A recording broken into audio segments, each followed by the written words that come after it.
Imagine being on the first spaceship that goes to Mars and colonizing it. You and your group travel 115 million miles across the vast vacuum of space to a planet, you colonize it, and that colony lasts for thousands of years. What if I told you that a Mars-like colonization happened around 1500 BC?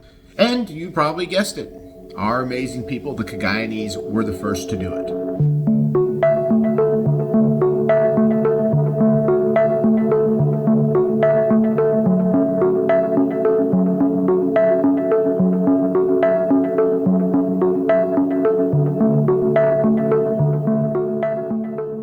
21 years ago, I lived in a barangay outside of Tuguegarao in a place called Penablanca with one of the greatest people that I know, Makaiau. He's so awesome, I even named my second son after him. Little did Kai and I know was that the area that we were walking upon is where his ancestors came from almost 4,000 years ago. Now, for the remainder of the videos, I'm going to refer to the Austronesian people who come from the Cagayan Valley as the Cagayanese.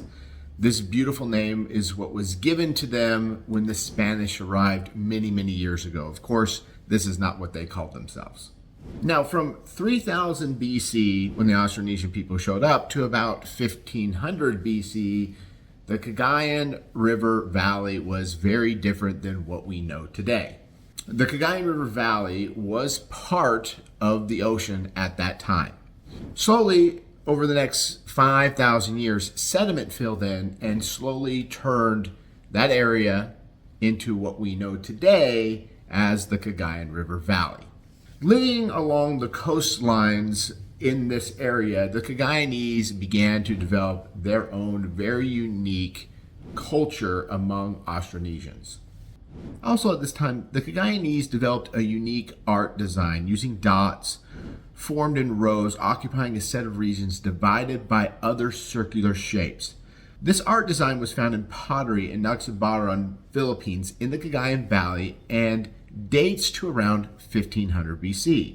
Even though human beings have been tattooing themselves as long as we can find mummies of humans, extensive tattooing became part of Austronesian culture. In addition, we have found ancient clay human figurines found in archaeological sites in the islands north of the Cagayan Valley that date to around 1500 BC and have simplified stamped circular patterns, which are believed to represent tattoos and possibly branding as well. Excavations at the Arku Cave burial site in the Cagayan Valley in northern Luzon have also yielded some chisel and serrated type heads of possible half-bone tattoo instruments. These also were dated for around 1500 BC and are remarkable similar to the comb type tattoo chisels found throughout Polynesia. Sometime around 1500 BC, a group of Cagayanese made the first known successful sea voyage to Oceania. A group of Cagayanese settled in Guam and the North Mariana Islands.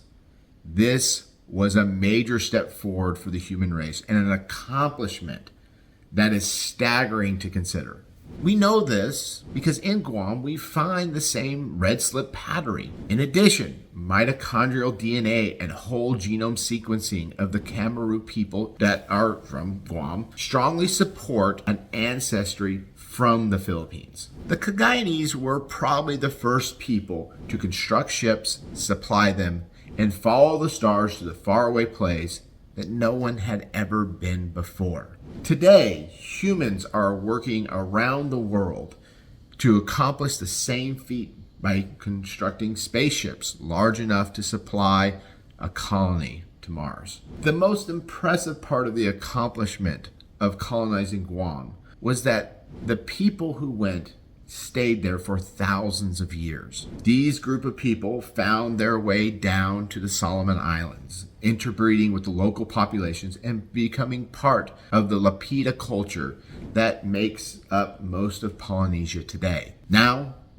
the rest of the story. Around 400 AD, a group of Polynesians worked their way up to Hawaii to become the first Hawaiian people. 1,600 years after that, Makaiau, a Hawaiian, flew to the Cagayan Valley and walked around the same area his ancestors had left some 3,500 years before.